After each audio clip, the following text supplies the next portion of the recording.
Bienvenidos a Vistazo en Vivo, el programa de entrevistas de Revista Vistazo. Hoy nos acompaña vía remota el candidato del partido Pachacutic, Yacu Pérez Huartambel.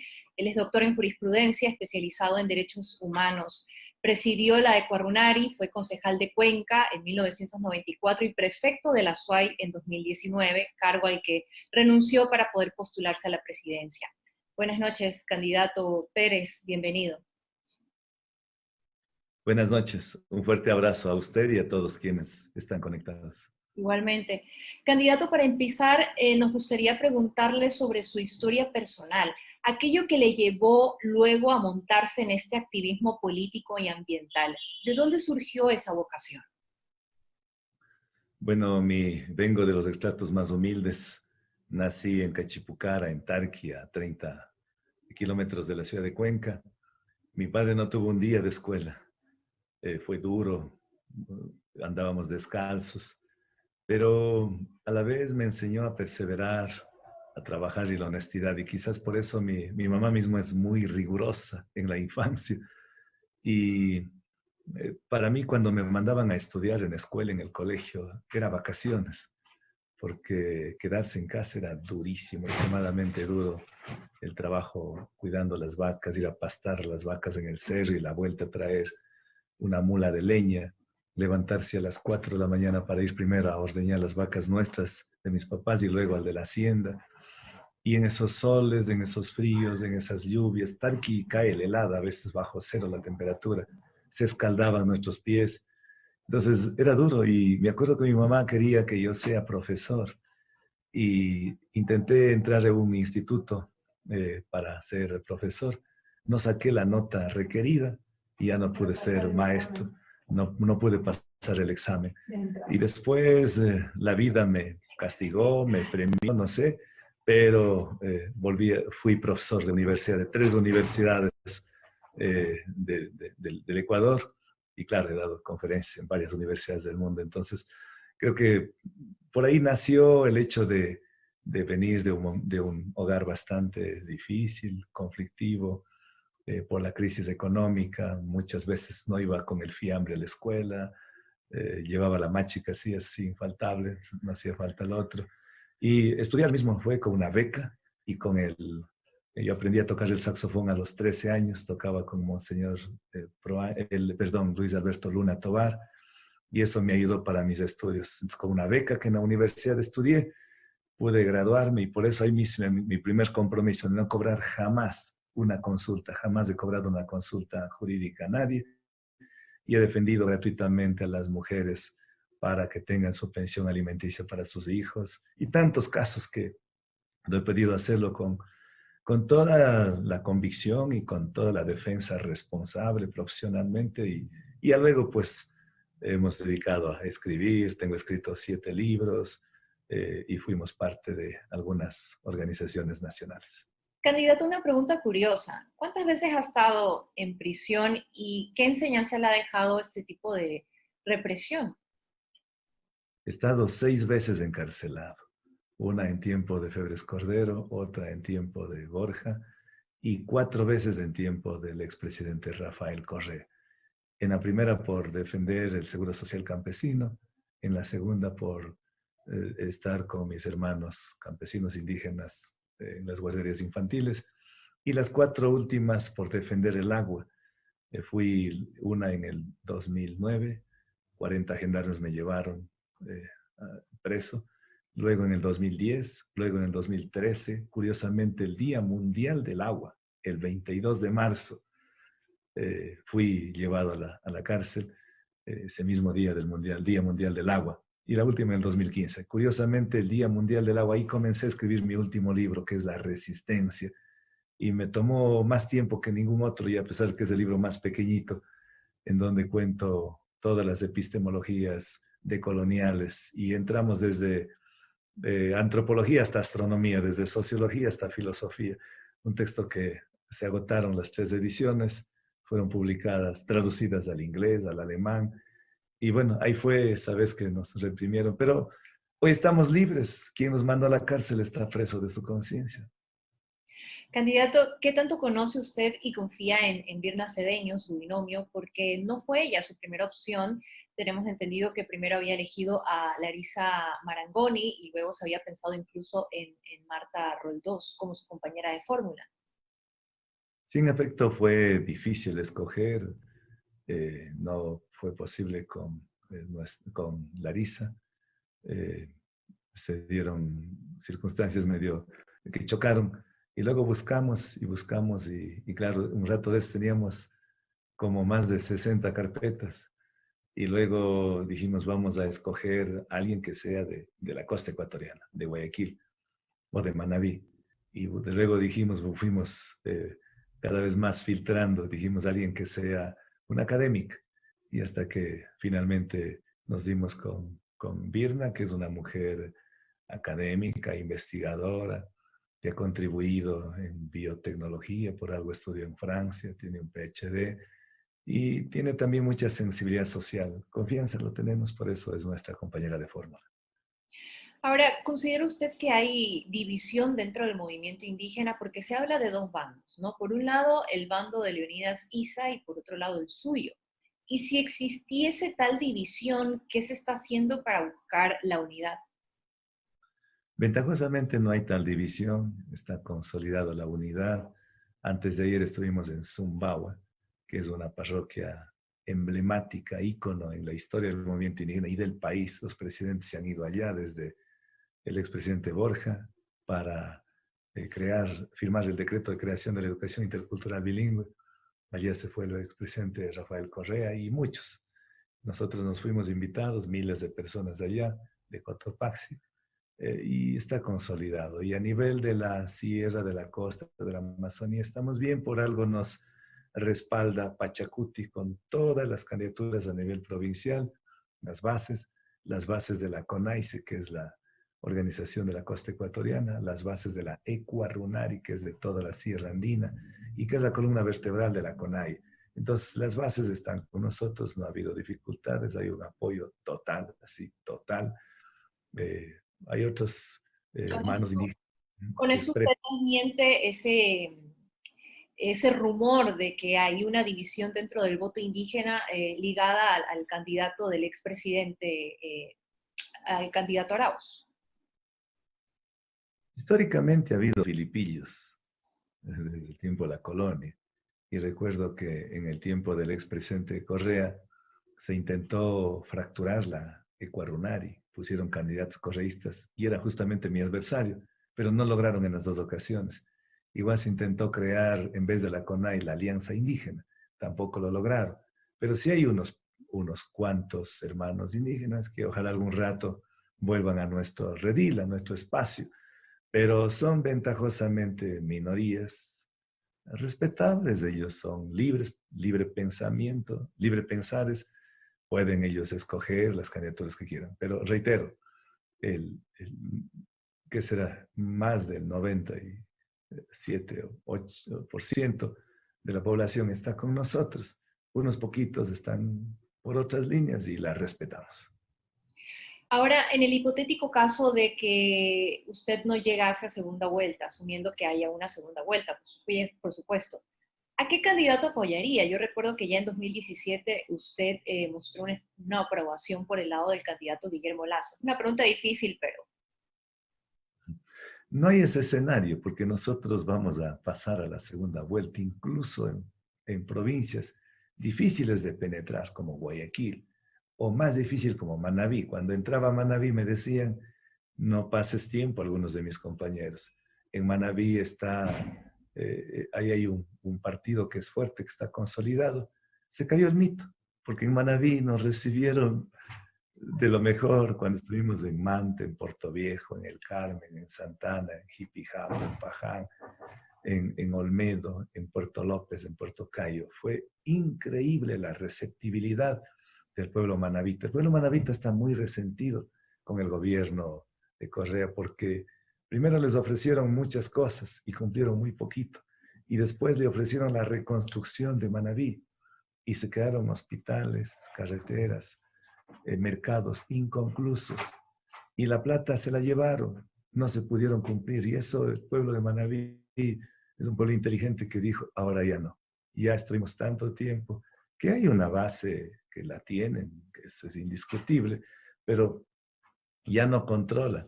De lo que sabemos es que ahí estamos nosotros. Hoy nomás me dijeron de unas encuestas que han hecho de manera artesanal con las universidades y que estamos en primer lugar. Pero las mejores encuestas son las del corazón. Y cuando estuvimos allá, Manabí, el pueblo Montubio, y cuando estuvimos con ellos en muchas jornadas, la receptividad fue gigante, similar a lo que pasó en Zumbao, a lo que pasó en Loja, a lo que pasó en Machala, o para qué hablar de Cuenca, si es mi ciudad, y lo que hoy nos recibieron en Quito, porque hoy entramos aquí en Quito. Entonces, es el escenario de no llegar a la segunda vuelta, eso eh, es, es inobjetable. Nosotros llegamos a la segunda vuelta. Yacu, ¿cuál es su patrimonio? Cuéntenos cómo usted está financiando su campaña. Mi patrimonio es de $350,000, pero de eso la mitad pertenece a mis hijas, porque yo soy viudo, quedé con mis dos hijas, de un cáncer que se lo llevó a mi primera mujer, y eso es la mitad.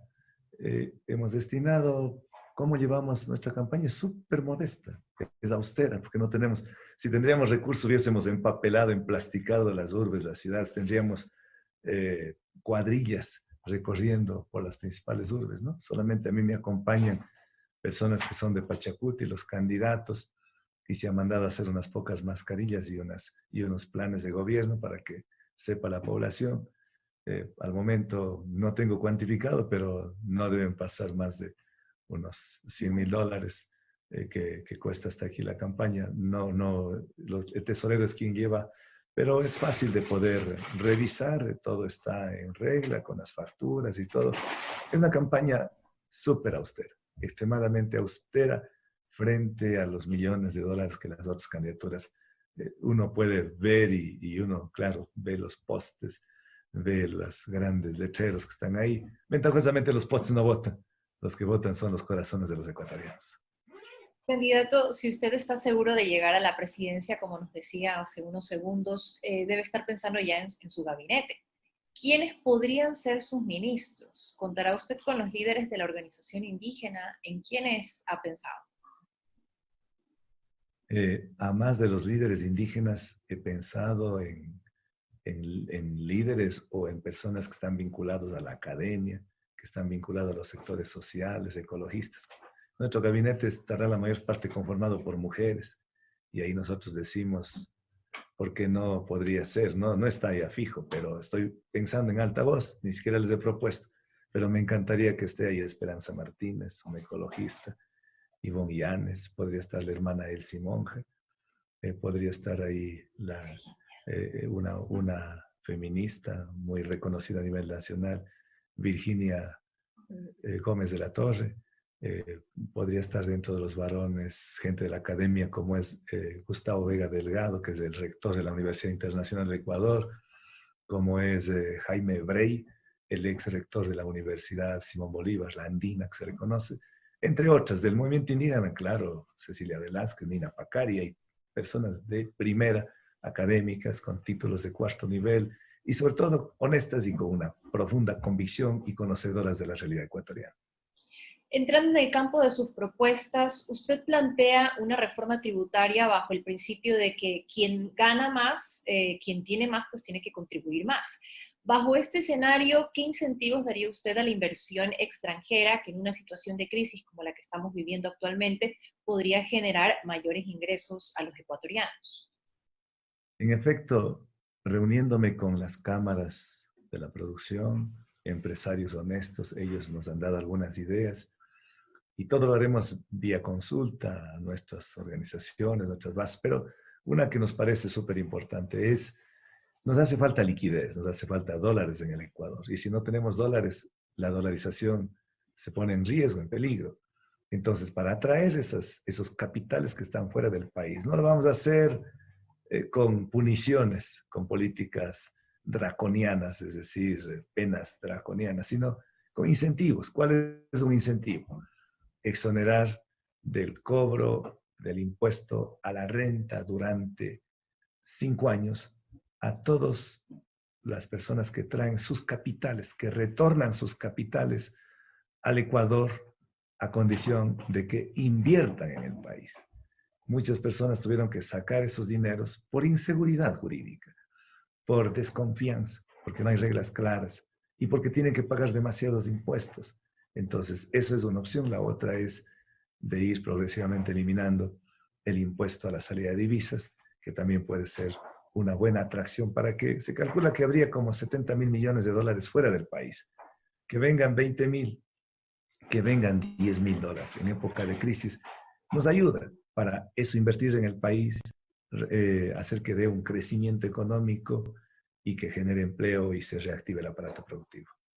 Ahora, en el 2020 fue el primer año para el IES en el que su fondo de salud empezó a operar en cifras en rojo. Con este antecedente, más la crisis generalizada que vive la seguridad social, ¿cómo asegurará la afiliación para trabajadores rurales sin remuneración de la población en general económicamente activa? ¿Y cómo pagar esa deuda que tiene el Estado con el IES? Una deuda gigante. Si tendríamos conciencia, nadie de los jubilados, nadie de los empleados públicos debería estar pensando en apoyar a una determinada candidatura que es la responsable que se tomó como caja chica los dineros del IES. Los dineros del IES no es del gobierno, es de los trabajadores, es de los empleados, de los servidores públicos, es de los jubilados. Eso no se debe tocar. Y además, peor pensar si quieren privatizar. El IES, la seguridad social, no está en venta. Eso se la defiende. Y si nosotros pensamos, usted y yo y todos, pensamos de aquí en pocos años, algún rato vamos a requerir de la atención médica, de los medicamentos, de una jubilación para nuestros últimos días. Y por eso hay que pensarlo en el IES, que sea un patrimonio de los ecuatorianos.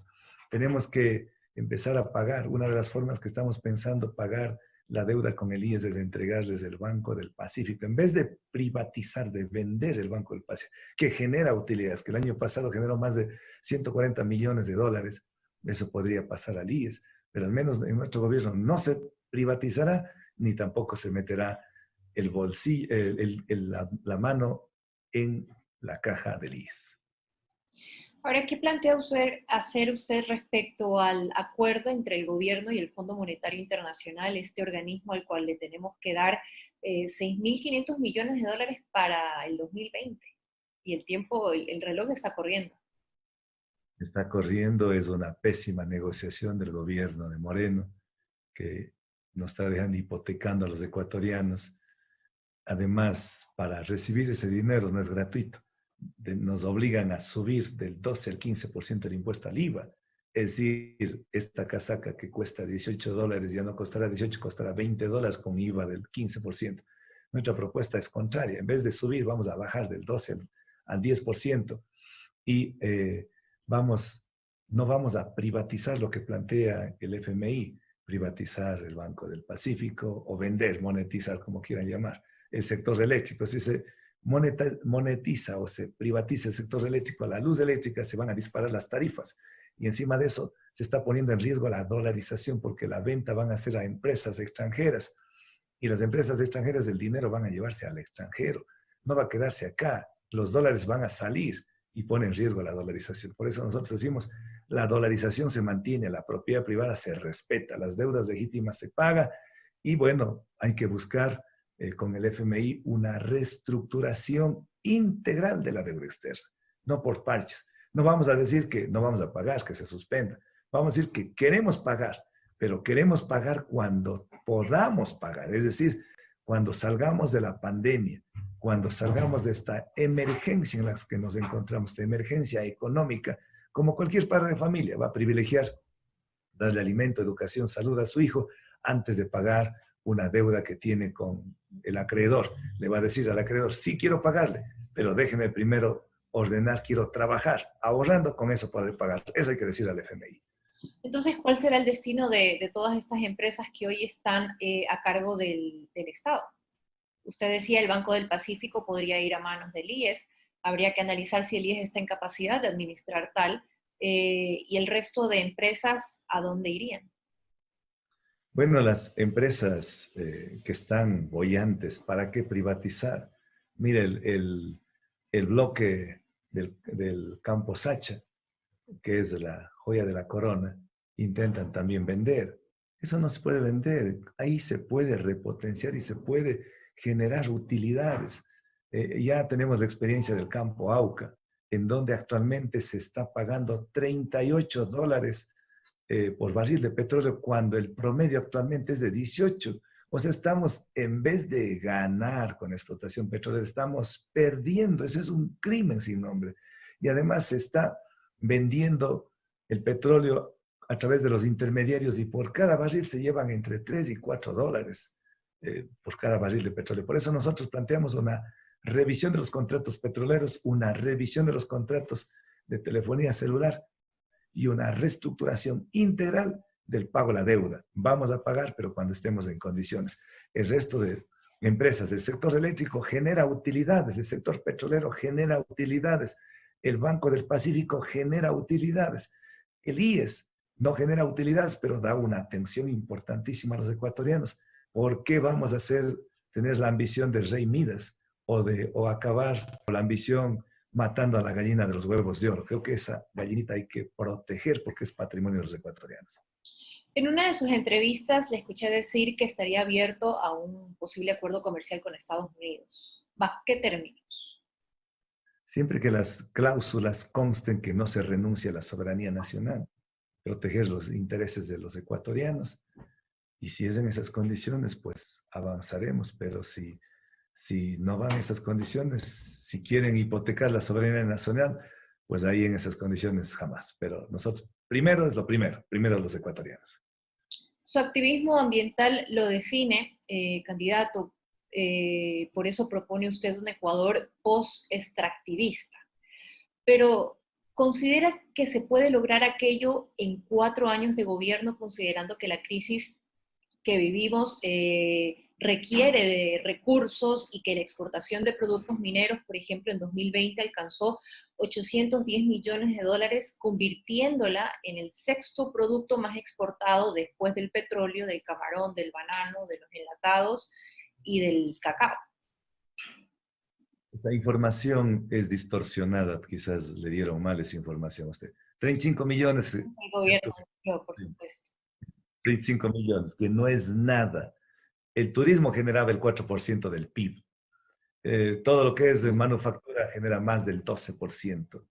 Es decir, la minería es un mito, es un cuento chino, que no va a generar utilidades. Además, si nosotros hacemos cuenta lo que la minería trae en términos ambientales, los pasivos ambientales, las enfermedades que va a generar a la población, los desastres ambientales, la balanza va a inclinar a que va a ser completamente perjudicial hasta en términos económicos, peor en términos ambientales. Entonces, por eso nosotros planteamos una consulta popular para que los ecuatorianos decidan en las urnas si están de acuerdo o no con la minería que se realice en fuentes de agua, en cabeceras de ríos. Y además de eso vamos a consultar si están de acuerdo o no que se reduzca el número de asambleístas a la mitad y que se eliminen los sueldos vitalicios de los expresidentes, exvicepresidentes, y que se elimine instituciones como el Consejo de Participación Ciudadana y Control Social, el Consejo de la Judicatura, entre otros.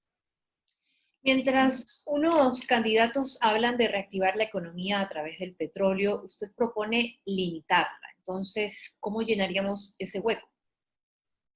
Mire, la verdadera mina está en combatir la corrupción. $5.000 millones se hacen humo en los impuestos del IVA, impuesto a la renta y las tasas en aduanas y en el SRI. Eso hay que combatirlo. La corrupción hay que combatir. Si queremos dinero, combatamos la corrupción. Segundo, la base económica en nuestro gobierno será la agricultura.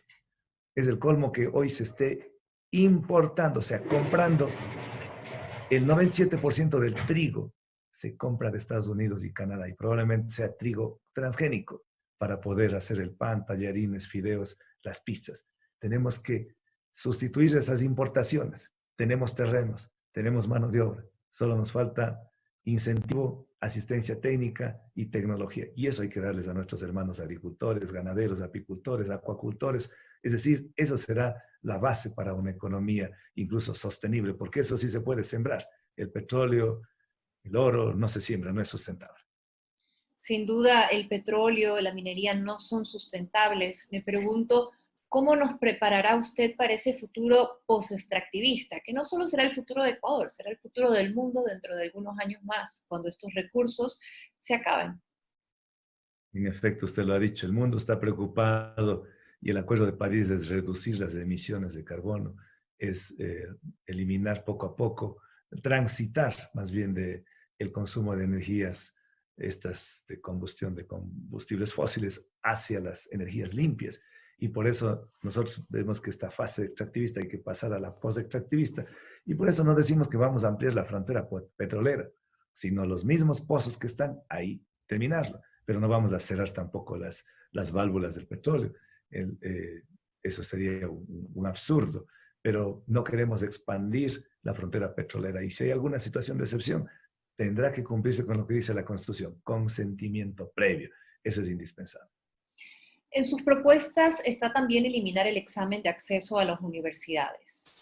¿Cómo va a garantizar el libre acceso a la universidad si cada semestre rinden el examen para ingresar a la universidad más o menos unos 200.000 bachilleres? Pero los cupos para las universidades públicas son apenas para la mitad de esos 200.000. Le pongo un ejemplo. En la Universidad Central se presentan más de 4.000 postulaciones, pero solamente hay 250 cupos, según los datos de la CENESID, por supuesto. Entonces, ¿no es un argumento que podría caer bajo su propio peso? No, porque vamos a hacerlo de manera responsable en los 4 años. No va a ser el primero 6 meses, el primer año. ¿Cómo lo vamos a hacer? Hay que ampliar la infraestructura, ampliar infraestructura en las universidades. Hay que contratar más profesores. Si es necesario, hay que crear nuevas universidades. Por ejemplo, en Quito. ¿Por qué no crear una universidad en el sur de Quito, en donde hay una población gigante que todas tienen que pagar y hacer todo el tema de movilidad, gastos, usar petróleo, en vez de tener que venir al centro norte de Quito, que se queden en el sur, una nueva universidad ahí? En la Amazonía hay apenas una universidad. Santo Domingo, la provincia de Santo Domingo de los Sáchiras, no tiene universidad y es la 7ª provincia en el país. Creo que es necesario. Poco a poco tendremos que ir creando nuevas universidades y las existentes fortalecer. No vamos a crear este tipo de universidad Yachay, donde la corrupción fue campante y se llevaron ahí la plata y el presupuesto de Yachay era el equivalente a 10 universidades como las que existen actualmente. Entonces, por eso creo que primero hay que respetar el fondo de las universidades y escuelas politécnicas y darle el presupuesto necesario que requiere la universidad para que nuestros jóvenes no tengan ese examen que es una pesadilla, el examen de admisión. Yo mismo, como decía, tengo un título de tercer nivel, de varios de cuarto nivel, es porque me permitieron el libre ingreso. Caso contrario, como vengo del campo, probablemente no porque me falten neuronas, sino porque no es la misma educación del campo que la ciudad, la educación pública que la privada, probablemente no hubiese podido estudiar. Le agradecemos muchísimo, candidato, por habernos acompañado en esta entrevista. Siempre a las órdenes y decirles que este día 7 de febrero es el momento de enterrar la corrupción, es de escoger entre la corrupción o la honestidad. Y creo que los ecuatorianos nos merecemos un gobierno honesto, un gobierno que respete los derechos y las libertades. Una linda noche. Igualmente, gracias también a todas las personas que se conectaron a través de nuestras cuentas en Facebook y en YouTube. Hasta el siguiente Vistazo en Vivo.